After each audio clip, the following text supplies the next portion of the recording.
terme a été politique de la réunion. Comme vous le savez, ce terme sera présentable Jean-Claude Bemba Luzamba, que je vais pouvoir présenter brièvement.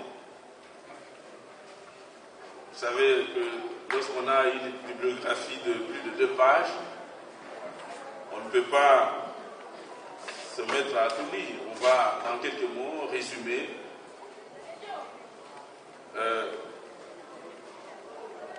pour donner une idée. Ne vous en faites pas, moi-même aussi je suis catholique autant que vous, quoique de temps en temps je me réfère à autre chose, comme le faisait le père Matota et tant d'autres. Je suis un traditionnel Congo. Mesdames, Mesdemoiselles et Messieurs, à vos titres et qualités respectifs, avant de lever un coup sur ce sujet, qui de toute évidence est au cœur du processus de prise de conscience de notre peuple, je tiens à remercier la commission des intellectuels de la paroisse Saint-Benoît de Lemba qui a organisé cette activité en collaboration avec les jeunes de Lemba, bureau SBL, pour l'honneur que vous m'avez fait en me choisissant parmi les orateurs. Depuis un certain temps, certes, on parle de la révision constitutionnelle dans notre pays. Faut-il, oui ou non, reviser la Constitution avant les échéances de 2016? Telle est la question qui préoccupe notre conférence de ce jour. Mais de quoi s'agit-il? Il s'agit d'une révision, d'une modification ou de l'élaboration d'une nouvelle Constitution, tel cela pourrait être le cas à l'heure actuelle à travers une royauté, ou bien un royaume, ou bien une principauté du Congo.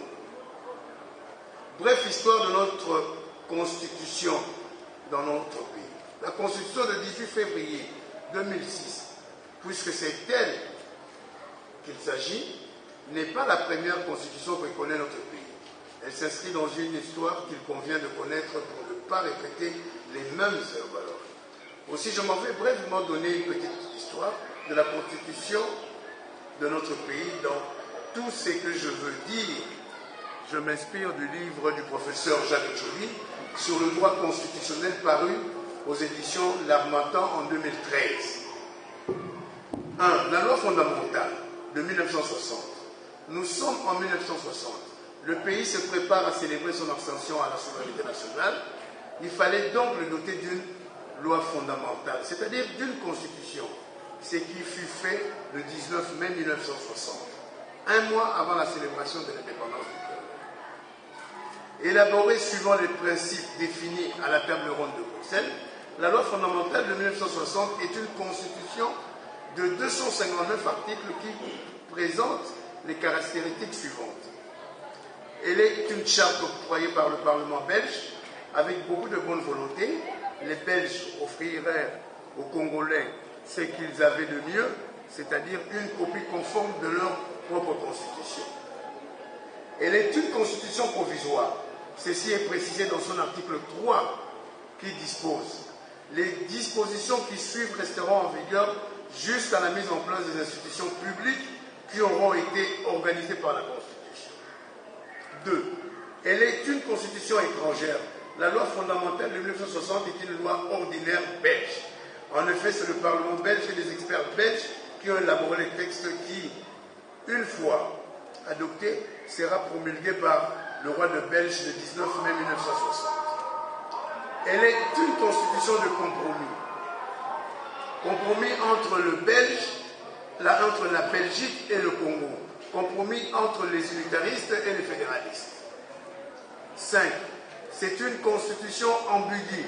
Avec ses 259 articles, la loi fondamentale était d'une grande complexité et laissait de nombreux problèmes irrésolus, de même qu'elle entretenait des ambiguïtés et équivocités constitutionnelles. Cette ambiguïté sera à l'origine du conflit entre le chef de l'État M. Joseph Kasavubu et le Premier ministre Patrice Emery Lumumba, qui se sont révoqués mutuellement.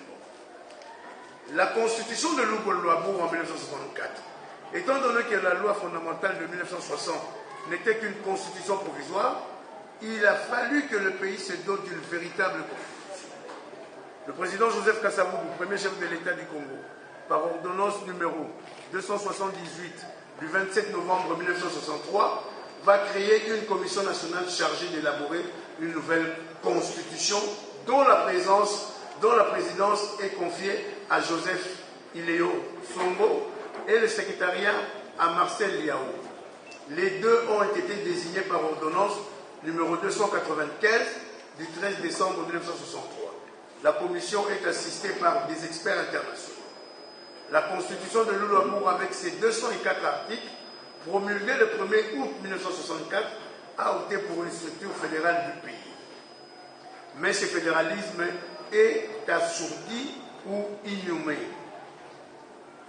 La constitution de la Deuxième République de 1967, lors de la prise de pouvoir en 1965, le président Mobutu remet totalement en cause l'ordre constitutionnel de 1960. Devenu une coquille vide, le nouveau régime ne pouvait pas s'accommoder à cette constitution. Aux bases de nouvelles conceptions, il fallait donc créer un nouvel ordre constitutionnel qui donnerait une légitimité. Le président Mobutu confia la rédaction de la nouvelle constitution à une commission politique gouvernementale qui est dit, alors ministre de l'Intérieur, M. Joseph Singa, alors ministre de la Justice. Après le référendum, qui eut lieu du 4 au 23 juin 1900, promulgué par le président Mobutu le 24 juin 1967. Cette constitution a connu au moins 17 révisions, dont les plus importantes sont les suivantes. La loi du 23 décembre 1970 consacrant l'institutionnalité du mouvement populaire de la Révolution et consacrant la plénitude de l'exercice du pouvoir par le président de la République. La loi du 15 du mouvement populaire de la Révolution en rendant responsables tous les organes de l'État par l'abandon de la plénitude de l'exercice du pouvoir, reconnu au président du MPR, président de la République. En réalité, ces révisions visaient une seule chose, la pérennisation du pouvoir du président Mobutu. Après les discours d'ouverture démocratique prononcés par le président Mobutu le 24 avril 1960, notre pays a commencé une longue période de transition qui donne accès à plusieurs transitions qui se sont succédées. La constitution de la Troisième République. La dernière constitution, celle qui a commencé par le dialogue intercongolais de Saint-Fiti, avait parmi ses objectifs l'élaboration de la constitution de la Troisième République. Ce qui fut fait en 2006 avec la promulgation de la constitution le 18 février 2006. Dans l'exposé de motifs, les rédacteurs de cette constitution avaient indiqué les préoccupations majeures de celle-ci en ces termes. 1. Assurer le fonctionnement harmonieux des institutions de l'État. 2. Éviter les conflits. 3. Instaurer un État de droit. 4. Toute tentative de dérive dictatoriale. 5. Garantir la bonne gouvernance. 6. Lutter contre l'impunité. 7. Assurer l'alternance démocratique. Ces préoccupations traduisent la volonté de rompre avec les excès et les affres des dictatures compréhensibles successivement qui ont institué l'injustice avec ses corollaires, l'impunité, le népotisme, le régionalisme, le tribalisme, le clanisme et le clientélisme qui sont à l'origine de l'inversion générale de valeurs et de la ruine du pays. Appel promulgué, la Constitution du 18 février a connu plusieurs tentatives de révision, dont 2 ont avorté et une a réussi. La seule tentative qui a réussi est celle du 10 janvier 2011.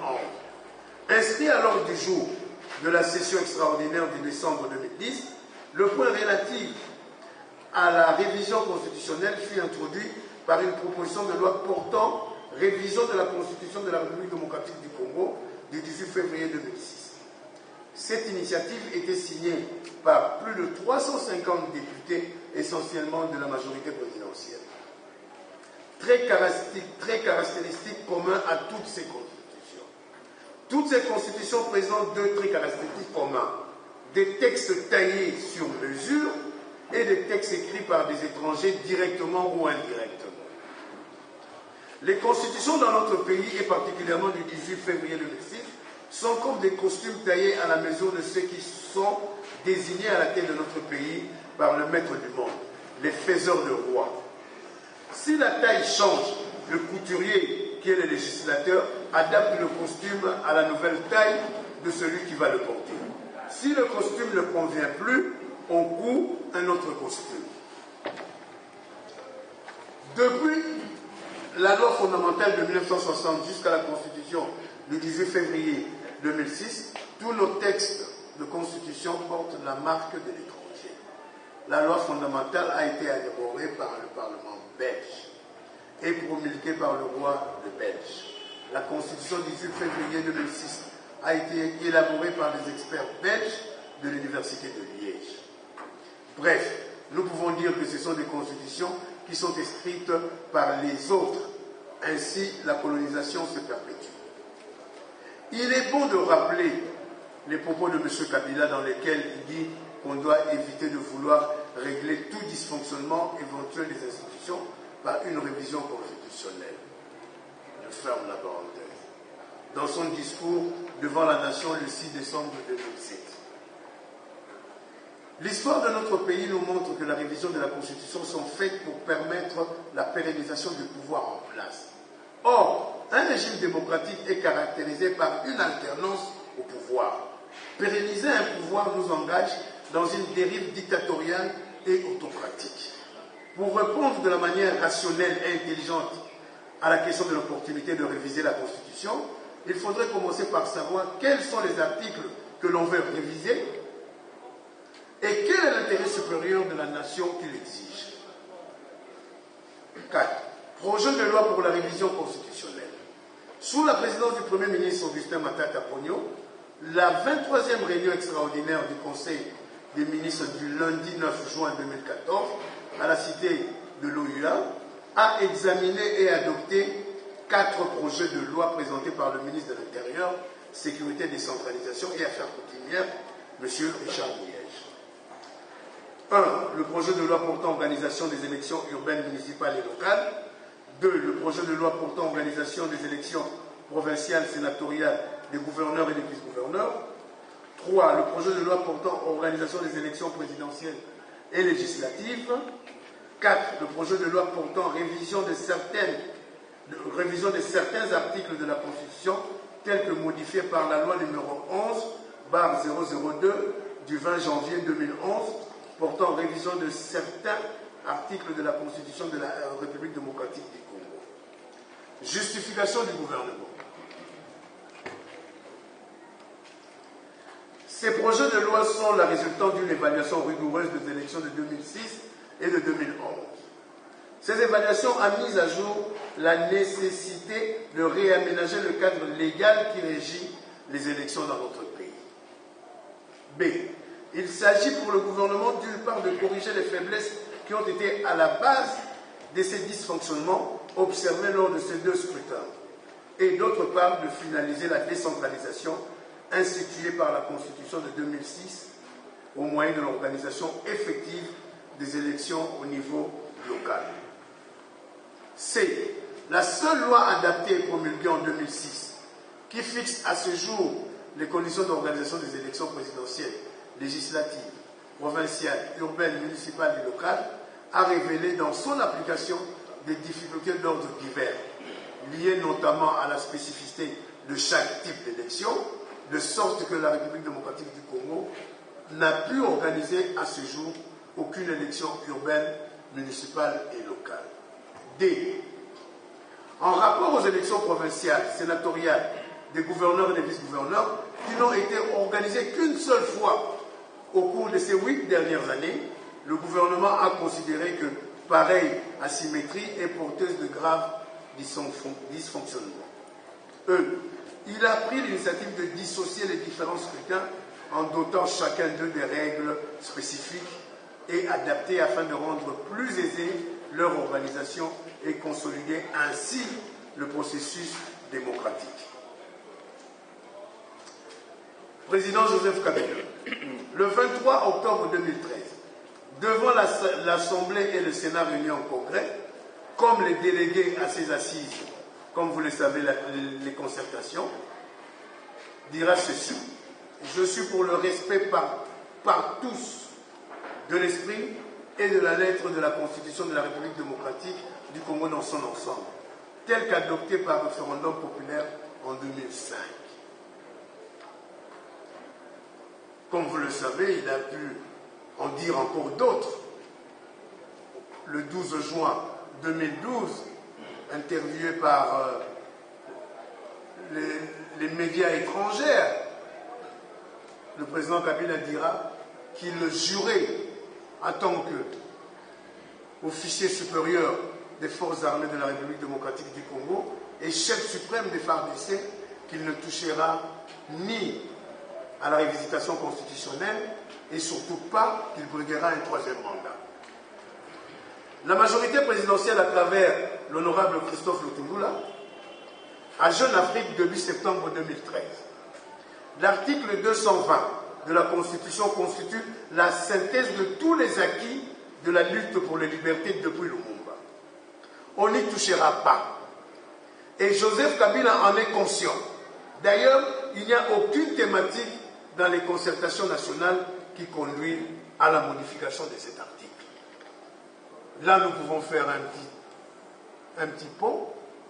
Souvenons-nous de ce que venait de dire il n'y a pas longtemps le président du Sénat, co-président des concertations nationales, qu'il n'y a aucune résolution ou recommandation faisant état de n'importe quelle révisitation constitutionnelle à travers les articles clés. Comme elle peut également provoquer un séisme. En parlant de l'article 220, je cite Lutundula, sur la scène politique congolaise, tout ce qui s'agit pour que Joseph Kabila se prononce ne cherche qu'à déclencher une lutte pour le pouvoir. Cela est valable pour l'opposition comme pour la majorité. Avait-il insisté? Selon certains analystes neutres, dans un état de droit, tout le monde, y compris le souverain, est soumis au droit.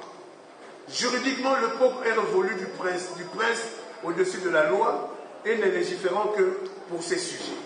Ainsi donc, sous le régime de la Constitution actuelle, aucune instance, même pas le peuple congolais, n'est habilité à réviser les clauses intangibles énoncées de l'article 220.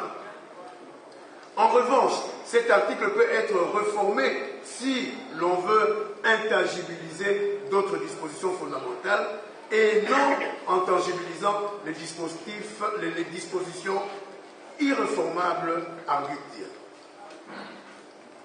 Les 4 raisons qui poussent à refuser toute modification de la Constitution de la République démocratique du Congo en vigueur. Première raison, pour préserver les principes démocratiques contenus dans la présente Constitution contre les aléas de la vie politique et les révisions intempestives. Les principes démocratiques contenus dans la Constitution sont notamment un état de droit fortement décentralisé, un régime politique semi-présidentiel, indépendance du pouvoir judiciaire, élections libres, démocratiques, transparentes, dispositions non révisables. L'article 220 sur le nombre de la durée de mandat du président de la République est non révisable de façon expresse. Il est verrouillé et ne doit pas être révisé. Tout référendum pour le déverrouiller me paraît une violation de la Constitution. Sans révision, risque de donner naissance à une 4e République, car l'ordre constitutionnel se trouvera fortement modifié.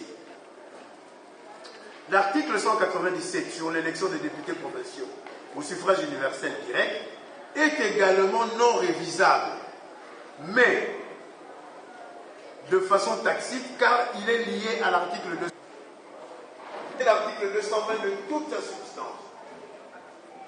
D'où nous mettons en garde le peuple congolais à travers ce paragraphe de la Constitution.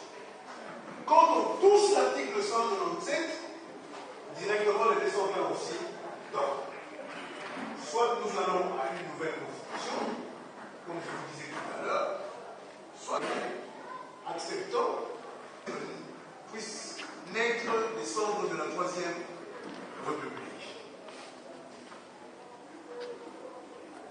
De nombreuses autres dispositions constitutionnelles sont ainsi non révisables, de façon taxée. Par exemple, l'article 1er est laïque. Existante pour répondre aux besoins. Plusieurs lois ont été pleines. Citons à titre d'exemple la loi organique sur laquelle la loi sur le droit de logement décent et à l'accès de l'eau potable, article 48. La loi sur la liberté des manifestations, article 26. Les lois déjà votées et promulguées doivent...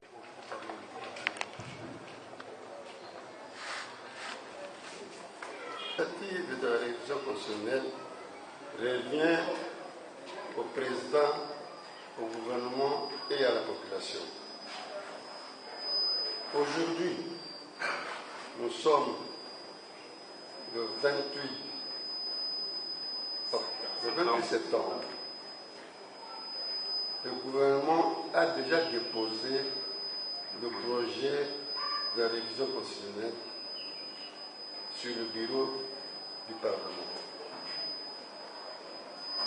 Qu'est-ce que nous pouvons attendre maintenant? Puisque la majorité est là à décider, l'opposition est sortie du Parlement. Voyez-vous que ce projet ne va pas passer?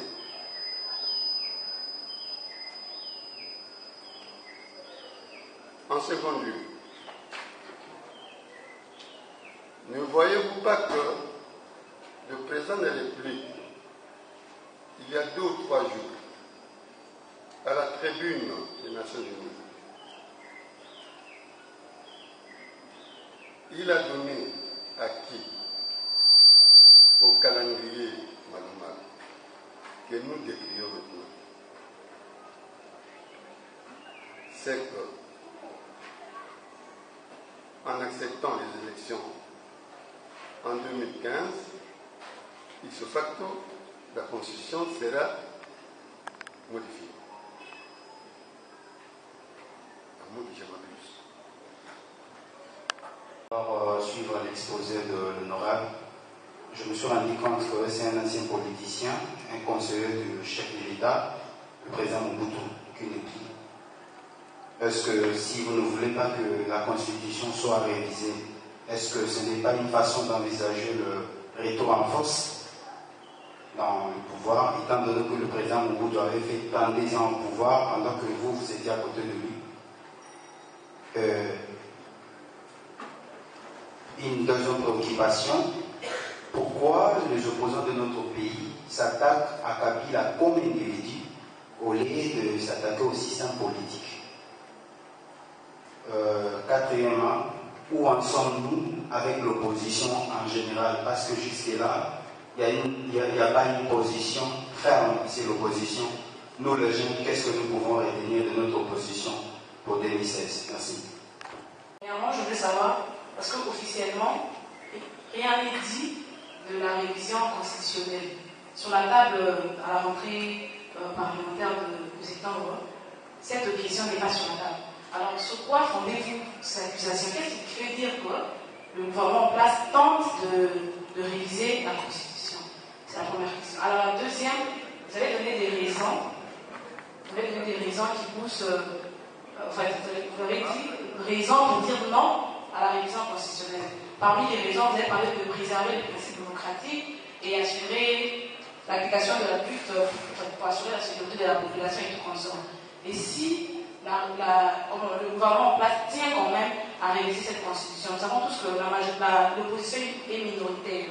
Alors le problème, c'est Kabila la personne, le président Kabila, ou soit c'est tout le système. Et si ça arrive au moins, puisque vous êtes minoritaire, que ferez-vous? Qu'est-ce que la jeunesse peut attendre de vous, l'opposition? Et aussi, je veux vraiment insister sur le fait que le problème est Kabila, ou bien c'est qui sont derrière tout le système, en fait. Merci. Merci beaucoup. Vous avez la parole. Infiniment, je me rends compte quand même que vous m'avez suivi. Parce que Pour M. Diaké, c'est qui dit... Cette attitude-là des revendications, comme on le voit dans les pays africains qui sont au niveau du Nord. Je prends aussi une autre préoccupation, c'est celle par rapport à la jeunesse. Vous savez, au niveau du Parlement, vous êtes minoritaire dans l'opposition. Bien que vous allez dire que vous ne serez pas là, mais sinon, vous savez très bien que même en 2011, quand on voulait changer certains articles de la Constitution, cela a été fait. Parce que vous étiez minoritaire. Mais à ce jour, ces points de vue, cet ordre d'idées est encore revenu pour changer la Constitution. Réviser, changer, je ne sais pas. Mais sinon, vous devriez travailler avec la population. La majeure partie de la population congolaise est jeune. Mais si vous essayez de voir à quoi est occupé ces jeunes aujourd'hui, je prends par exemple le cas de Kinshasa parce que je vis à Kinshasa, ils sont plus, pas vraiment trop dans la musique, mais ils sont plus dans les NTIC. Est-ce que vous pensez peut-être aussi essayer de sensibiliser le jeune, faire une campagne par rapport à NTIC, sensibiliser le jeune pour dire qu'un jour, qu'ils essaient de revendiquer et procéder dans ce sens, en lieu ou place, d'essayer de réunir ceux qui sont ici, ce sont des jeunes qui sont avertis. Mais ces jeunes-là qui sont là aujourd'hui avec iPad, autres là sur WhatsApp, Facebook, vous essayez un peu d'ignorer un secteur qui est en train de s'émouvoir, qui est en train de monter. C'était un peu ça. Merci. Je vous remercie. Vous parlez tout d'abord de... Vous avez fait allusion... Madame Massengo, vous avez fait allusion pourquoi aujourd'hui je ne suis pas sans casquette. Quand je suis dans la Sainte Église catholique, je suis croyant, je suis pratiquant, je ne porte jamais de casquette. Mais par contre, je porte mon chapelet. Qui est là. Béni par mon Seigneur. Dieu. On ne voit pas. Mon Seigneur fidèle, Dieu. 2006. Je suis catholique, dit le PC, avec mon ami Tshisekedi primaire, Nixon, Léa. Donc, j'étais avec mon Béribassi, la Tounier. Là, quand on a à présent, quand on a je suis quand même catholique. Tant mieux que je laisse dans la voiture. Mais en sortant d'ici, au moins, on a la nature. Ça, c'est un symbole de la guerre. C'est un symbole de Bitumba.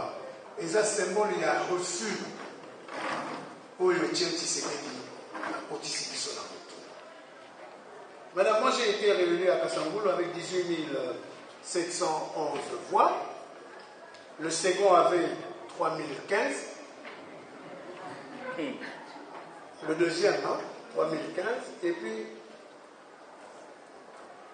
le candidat UDPS Tshisekedi. Donc, je ne m'accroche pas sur Tshisekedi parce que je suis à chaque instant. Quand vous faites la liaison de l'UDPS et ADN, mais de quel UDPS voulez-vous parler? Il n'y a qu'un seul UDPS Tshisekedi. Je suis un allié, je suis président du MPCR. De ce cadre, on m'a confié la responsabilité de vice-président du groupe parlementaire. Je veux même aller plus loin. C'est-à-dire, puisse retirer son délégué, M. Jean-Pierre Kalaba, qui d'ailleurs depuis lors est resté chez lui à la maison, il a suspendu comme M. Omba, Gustave Omba. Donc, il n'y a qu'une seule unique UDPS. La casquette, si vous en voulez, en sortant d'ici, qu'on va faire une photo ensemble devant ma voiture avec ma casquette. Vous dites que nous faisons monter les enchères pour que nous puissions nous retrouver. Moi, je vais vous dire la vérité. Depuis que je combats le pouvoir, Kabila Père et fils et peut-être les neveux ou enfants demain, on ne m'a jamais proposé d'être ministre, ni même ADG. Ils savent que même jour qu'ils vont procéder à cela, je viendrai vous dire. Parce que je ne le ferai jamais. Je ne travaillerai jamais avec quelqu'un. Je l'ai dit en 2008, en 2010, et je vous le redis encore aujourd'hui. Je suis un homme de conviction. Quand je ne crois pas à quelqu'un, je ne peux pas croire à ce qu'il fait. Donc, ça c'est pour des gens qui veulent entrer au gouvernement. Madame Massebou, vous avez raison. Le contentieux électoral, Jean-Claude Fouemba en parle toujours. Parce que le président Tshisekedi a été élu. Mais il a été volé. Il a été pillé. Je l'ai toujours dit, c'est la première condition sine qua non. Avant d'entrer en contact avec la majorité, nous devons laver ce contentieux électoral. Ce n'est pas seulement par rapport au pouvoir. Il y a par rapport aux choses d'ordre moral, d'ordre matériel, d'ordre financier. Parce que quelqu'un qui a pu dépenser sa victoire, il a droit quand même à ce que vous puissiez rembourser ce qu'il a dépensé pendant sa campagne électorale. En ce qui concerne l'impérium, nous savons que c'est difficile. C'est pour cela, pour Jean-Claude Fouemba, nous attendons 2016. Aujourd'hui, ces gens-là sont des fins manœuvrés. Ils peuvent venir vous dire, bon, venez, on va faire l'impérium. Qu'est-ce qu'on fait? Donc moi je crois et j'estime que le calendrier électoral n'a même pas droit de citer, tout simplement parce que ça va déstabiliser la nation congolaise et nous risquons d'avoir le retour de la guerre. Je suis en train de vous dire, le M23 se prépare pour rentrer au Congo. Ils n'ont pas eu ce que nous appelons l'amnistie. Ils ont amnistié des gens qui sont en Ouganda, qui ne viendront jamais au Congo, surtout à Kinshasa. Donc nous devons nous mettre dans la tête, si M. Kabila insiste pour la réquisition constitutionnelle, malheureusement, nous aurons encore des morts et des morts dus à la guerre. Vous savez, cette amnistie, je l'avais critiquée, je ne sais pas si vous m'avez suivi. C'est une amnistie choix éléphant. Parce que c'est une amnistie choix éléphant. Il n'y a que des choix éléphants. 80% des choix éléphants qui ont été amnistiés. Il y a d'autres qui coupent ici, à la prison de Ndolo, à la prison de Makala, à Angenga, partout. Pourquoi seulement amnistier les M23? Et je ne dis pas tous. Il y a mon frère Roger Lumbala, qu'est-ce qu'il a fait? Roger Lumbala est parti rejoindre le M23. Le M23 avait déjà gagné, avait déjà conquéri tous ces villes, villages et tout. Lumbala n'a jamais tiré un coup de balle. Pourquoi ils ne veulent pas l'amnistie? Soi-disant sur l'affaire Tshibambu. Qu'est-ce que Tshibambu a? Qu'est-ce que Lumbala a avec l'affaire Tshibambu? Parce que vous étiez ami à quelqu'un, et c'est la personne à question s'il veut faire sa rébellion, on doit vous l'annoncer. Ils sont des gens ici, soi-disant le groupe de Ngwanda. Ngwanda ne s'est jamais déclaré rébellion. Mais on sort des gens sous le nom de Ngwanda. On sort des gens sur le groupe Diomi.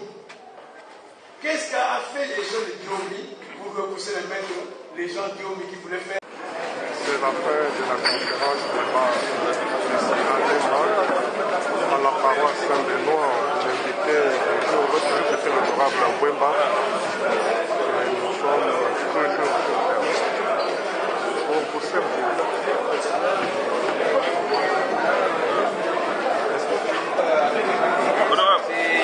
les législats de votre culé avec